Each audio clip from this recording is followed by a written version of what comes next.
Hey, what do you do when you want to make your bow unique to yourself? Hi, my name is Roy Canterbury. We're going to be your host today on Arch Talk 101, and I'm going to give you some ideas on how you can customize your bow to make it kind of unique to yourself. Before we do that, I want to let everybody know how you can get a hold of uh, me and listen to the channel. The podcast comes out every Monday and Friday mornings, and you can listen to it on Spotify and any of the places that you listen to your podcasts. You can also listen to it on Audible. You can go on to Audible and look for Arch Talk 101, and you can get it that way. If you'd like to watch the videos, we have those available too. You can see those on my YouTube channel, Learn to Fix It Yourself. I go out there and we have all kinds of things in there, not just archery, but all kinds of different things in there. And you can watch the videos there. You can also go out to archtalk101.com. We have the videos posted out there as well. And then probably one of the better places to go, if you want other archery information, is to join the Arch Talk 101 Facebook group.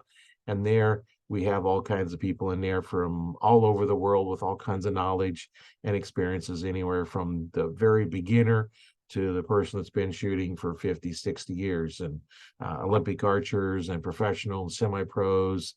We have instructors. We have all kinds of people in there that can help you with whatever your problem is. We're there to help you for it. So let me get into some customizing. Now, when I was going to a lot of archery events, the 3D events, everybody had a lot of similar bow cases. So you grab one of the old Plano bow cases, they all look the same, no difference in them. Well, I can definitely tell mine because I put a whole bunch of stickers on it. I cleaned off and put different stickers, different things on there. So I have a unique setup with that. I had a friend of mine, he actually took and it's on plastic, and you can prime it with like a Krylon Fusion, and there's actually a deer scene in there, and you can mask it off and paint it, and have the scene painted. That makes it unique to you. So starting with the bow case, how do you keep your bow case so it doesn't look like everybody else's? Well, that's a couple of ways you can do it. And now that once you open your bow case up, well, let's look at some of the easy ones here. Your arrows. Now, a lot of your arrows are all look the same, especially if you just go to the store and buy them. They're going to be the same arrows. You get down there and you shoot them, and it's like, okay, so you and the other guy that's shooting at the same target are shooting the same arrows. How do you know which one's yours? But there's a couple ways. Get yourself a fletching jig and pick the colors you want. The style of vanes and feathers. I use feathers personally, but vanes or feathers, whichever you want to use, and pick your own color scheme. The other thing you can do is a lot of your traditional archers, they're going to put cresting on it. They're going to paint a pattern on there. So you'll spin your arrow, and you'll take a paint or whatever, and you're going to put a little stripe, different color stripes. Maybe you want, crimson and cream or something. You want your school colors, or you want your favorite colors, or you want a pattern that you like. That's one way you can do it. The other way is they have wraps that you can put on them. I think they're about 12 inches long, and before you fletch them, you put them down, on the mouse pad is the best way to get them started, and just roll them across there, and now you have this colored wrap on there. And some have patterns on them. Well, a lot of those are patterns, everybody can get the same patterns. So one of the things you can do is, what I do on mine is I have a reflective one I put on my hunting arrows. I don't really bother too much with the target arrows because there's not many shooting feathers, so I don't have to worry about that too much. But take where your fletching stops and go just above that and put on a wrap. Now, you could also use different kinds of wraps on there. You could cut those as well and get those wrapped like that, however fancy you want it to be. And then on my hunting arrows, that way when I refletch them, as hunting arrows the fletching gets messed up a little bit easier on them. You shoot a deer, they get bloody, you just cut them off and put on new ones. And I don't like cutting through the wrap, so I wrap in front of it. That's something you can do. you can get different kind of knocks. Sometimes you can get different color knocks to replace them. Make it something custom on your own. Now then you can get onto your bow. And the most expensive way would actually take your bow apart and have the riser dipped to be something different. There's all kinds of different patterns. You can dip them with whatever you want. You can pull them off, and some of the places that will dip them, they can dip your riser to be whatever pattern you choose that they have available. That's kind of the most expensive way to go, because it does require taking your bow apart and sending the riser in to get redipped. The camel patterns, especially how they're put on anyway, is dipping them. So you could go ahead and have them redone. I know many years ago, PSA offered some idler wheels. That's when the single cams, the top idler wheel, they had, one had like deer skulls in it and stuff like that. That's another very expensive one. I don't know if they do those anymore or not, but that's something I've seen in the past. Then the other thing you can do is go into, how you set your bow up, some of the accessories you put on it, those can be unique to your setup. You can decorate them however you want. You just got to make sure what you put on, you put something on the limbs, that it's something that is going to be compatible with the limbs. Probably the most unique way of doing it is strings. What color strings you want, because you can have 1 color string, 2 color string, you can do 3 color string. You probably could do 4. I don't know if it's made 4. I've made 3 color strings, but not 4. It's just there's lots of knots, lots of tying stuff in together. And then the way you make your string, you can make it unique. Most of your strings, your commercial strings, they're all, they're a lot of them are 2 color, and they're twisted. 2 colors are twisted. And they just kind of spiral around in there. Well, you know what? There's another way of doing your strings. I have done it before in what I call braiding, which is a little bit different. And I've got a video I just recorded on how to do that. That's kind of unique. The string will form V's as you go up. And what you do is you take and you get your 2 colors, and then of course you're going to string around the end to hold it to come together there. And then you're going to pass one color strand inside of the other, just keep looping them around, spinning around. So what you do is you end up twisting each half of the string. So you got, your right side and your left side as you're looking at it, at the back of it, and you're actually twisting each side. So now when you pull them together, the colors form little V's. And then you can also twist those as well. And, all this extra braiding and twisting and stuff, does change the length of your string. So you have to take that into account. And what I did in the video that you'll be able to get in the 101 Archery group, or on 101.com, archerytalk101.com, as well as my YouTube channel. That's in the process of uploading now to there. And you'll see my process of going through that and what it looks like when it does it. And it's kind of unique in the way that it forms those little V's. One of the things that we used to do on some of the bows, don't see it too much anymore, is the bass fishermen, when they make jigs, they have a little skirting material. And I take 4 3-inch pieces for the top and 4 for the bottom, and then wrap them around the string and tie a real tight knot in the center of it. And if you don't know, it's a flat piece of rubber with like little round beads of rubber running through them. So what you do with them is you pull up on them and you cut them, and they kind of fray apart. And you do that to all of them, they'll form little balls, and then you kind of turn them down to whatever size you want. And those can be multiple different colors, whatever color you want on those. And that definitely makes your bow unique. Some of these real fast bows, you gotta make sure you have a good tight knot, or they can come apart. So I've had some of those before I learned how to tie a little tighter knots. But there's that you can do to customize it, put them on there. One of the things that I do is I like to put the string leeches not just on the string, but on the cables. My one bow has I've got a single cam as well as a one with 2 cams. And so it's got the string and the control cable and then the Y cable, and I put it on all 3 of them.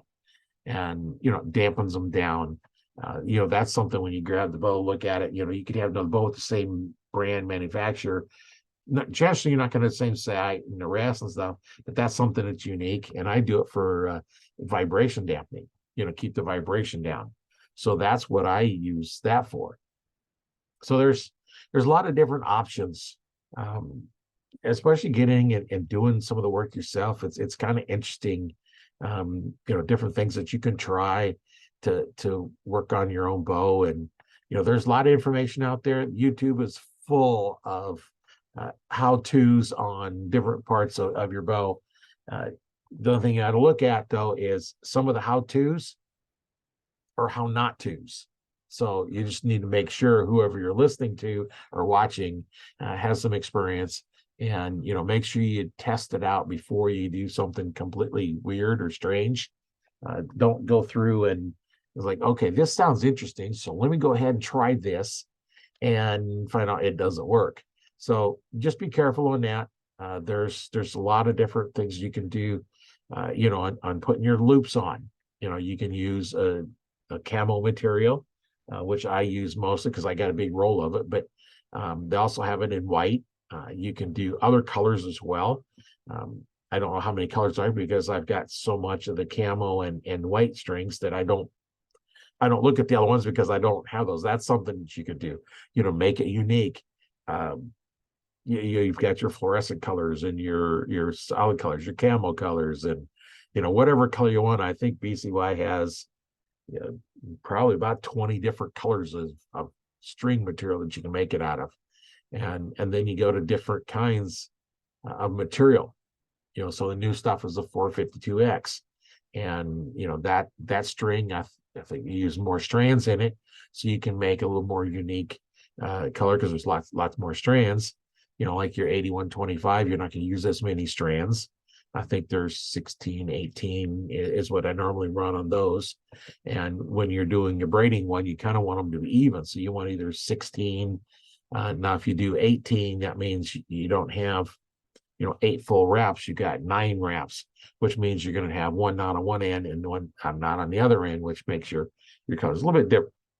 But that's all what you decide you want to do, and it's just kind of fun to customize it, and your stabilizers, your quivers, and do you want to shoot with your quiver on or quiver off? I shoot with my quiver off. My hunting bow, I take my quiver off when I hunt. When I'm in a tree stand, my quiver's off, hanging on a peg that's screwed into the tree, so it's nice and solid to have a receiver. So I just flip it up, the lever up, take it off the bow, put it on the receiver on the tree, clamp it down, and now my quiver is fastened to the tree. I don't have to worry about it being in the way. And what I may not know is with the quiver on and the quiver off, your bow is going to shoot differently. So you want to, if you're going to hunt with the quiver on, then you want to practice with the quiver on, full of arrows, -1, because when you're hunting, you're only going to be down 1 arrow. So if it holds 6, you're only going to have 5. So put 5 arrows in there and do your shooting from there. And that way you can set everything up. You can balance it out, however you need to do to get you consistent shooting. So have fun with it. If you have a different setup, hey, I'd like to see them.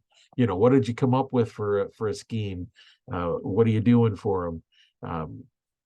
And if you want a color that stands out in the forest for your fletching, pick pink. Think about it. You have green, you'll have brown, you have oranges, you have tans, all the colors in the fall, you get all these colors. What is pink in the forest? Nothing is pink.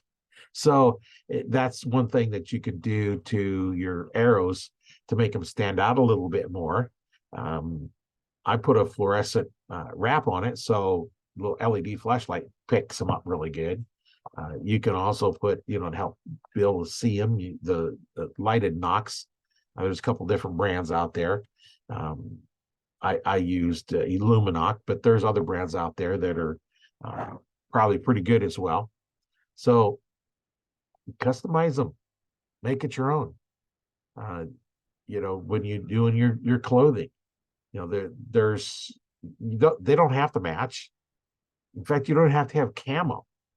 You just something to break up your pattern. You can wear a plaid shirt. I see many pictures of Fred Bear jeans and a plaid shirt. Didn't have no camo. You just want to break your pattern and be in a spot where you can't get silhouetted. Now, those that are watching the podcast, you can see on one side the deer over here is standing up and silhouetted. But you know what? The archer standing over here, he's silhouetted. And if you're in a position where you're in a tree stand or on the ground where the deer would be like down the hill, they're going to see you standing there. Now, if you really wanted to hide, you know, this right over here, this tree, if the hunter was in this tree over here and the deer was over here, then the hunter would be hidden. And camo helps in that because it does break up your pattern. If you have the right camo, it can really help you blend into the environment. That's where, you know, the ghillie suits or ghillie suits or however you pronounce them, those work really good. You know, like your snipers, that's what they're wearing because they do hide you very well. You know, so that's one of the things that you want to look at is like, how can you make it your own? Just do what you need to do to um, make it unique to yourself and do whatever you like to do with it. And, you know, making strings, find, you know, if you want a string that's unique and different, you know, find somebody that custom makes strings and have them make one for you. You know, there's a lot of string makers out there. A lot of them make just, you know, the standard, you know, twisted string. And, you know, you maybe will get one of them that will build you a custom one a little bit different. I don't see any commercial ones doing 3 colors. I see them do 2, 1 and 2, but not 3. The other thing you do when you make your string, you can pick your colors, but also your end loop serving, you know, kind of traditionally is black, but you have other colors that you can use. So you can serve it with different colors. Your center serving, there's several different colors you can use for that. You know, so you don't have to have a match. You could have different colors. You know, you could have your center serving, you know, like a diamond braid or a blue or a red or something, and your end loops could be a different color. You just go wild with it if you want it.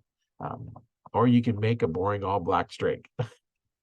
You know, I when I was making strings all the time, it's like, well, what color you want? Black. No, you pick a different color. Because yeah, something unique. You know, everybody does black strings, and the problem with the white strings is they don't stay white very well because it picks up dirt and stuff. You know, that's the nice thing about the darker colors, you know, the dark greens and browns and tans and stuff like that is it doesn't get as dirty as quick. You know, and then one thing I want to remind everybody on your string, you want to wax that string. Now, don't cake the wax on because that doesn't help any. You know, put your wax on, you know, put a little wax on. If you're using the stick wax, rub it on there, rub it down with your fingers. You know, that'll rub it in there. Scorpion makes a really good wax that comes in a little round can with a little piece of leather in there. Take that leather out and throw it away because you don't want to use it. You know, take your fingers, dip it in there, run it up and down on the string. And what the leather will do, if you're not careful, if you're rubbing that string and trying to get that wax in there really good, you can actually get it too hot.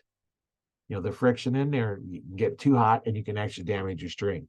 So don't use the leather. It's not needed. It can't hurt your hands. So put it on your fingers and work that string in, that wax in that string, and go from there. I have some of both. I have the scorpion wax as well as the old traditional string wax. Beeswax has been used for many years. So a lot of your traditional equipment are use that. One of the tricks, you know, that I learned a long time ago when putting in loops, if you're going to use a loop, is wax that string before you tie the knot.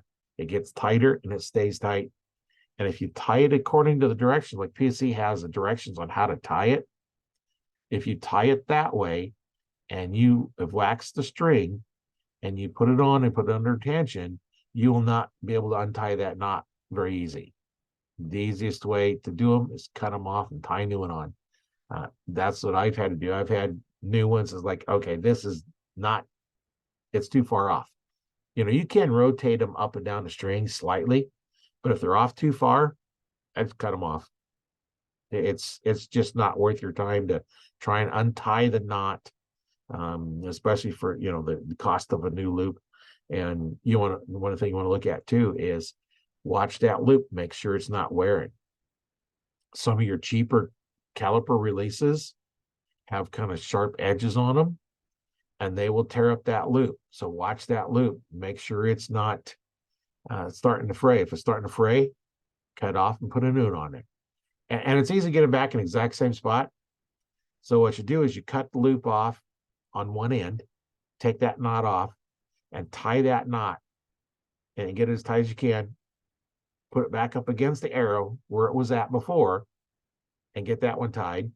Take your arrow off, take the other end of it off, and then tie that other knot, put your arrow back in there, and slide the bottom knot up to the top, or the top down the bottom, whichever one you did last, and then just pull it tight, take your arrow off, and now you're back in the exact same spot. So there's ways you can change those without having to reset everything all up. Now, of course, you still want to take a few shots just to make sure, but that's way you can change it without doing that. And that's something you can customize. And I have a big roll of material, and I cut it 4.5 inches, and the commercial ones that PSE sold was 4.5 inches long. And I found that works best on just about every release I've ever tried in them. It works. Now, some of your really old releases that have great big large jaws on them, they may not work too well, or if you have nocks that have really long pins on them. But most of those, I don't. I haven't run into one yet that doesn't work with that 4.5 inch loop. But your system might be a little bit different. So that's where you can customize it as well.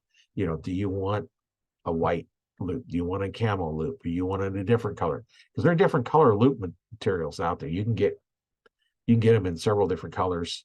I haven't really looked them up because, like I said, I'm not into getting more string material because I've got plenty of it now. So I don't have to worry about buying any for the rest of my life. So I don't have to, worry about it. So I haven't really checked into that. But, that's something, if you're interested, try it out. Sometimes you can get them, on eBay or Amazon or something. And other times you might have to go right to the manufacturer. I use BCY stuff. They make really great materials. So, and sometimes you can get them. Otherwise, you may have to go to somebody that can order from them and then order in what you want.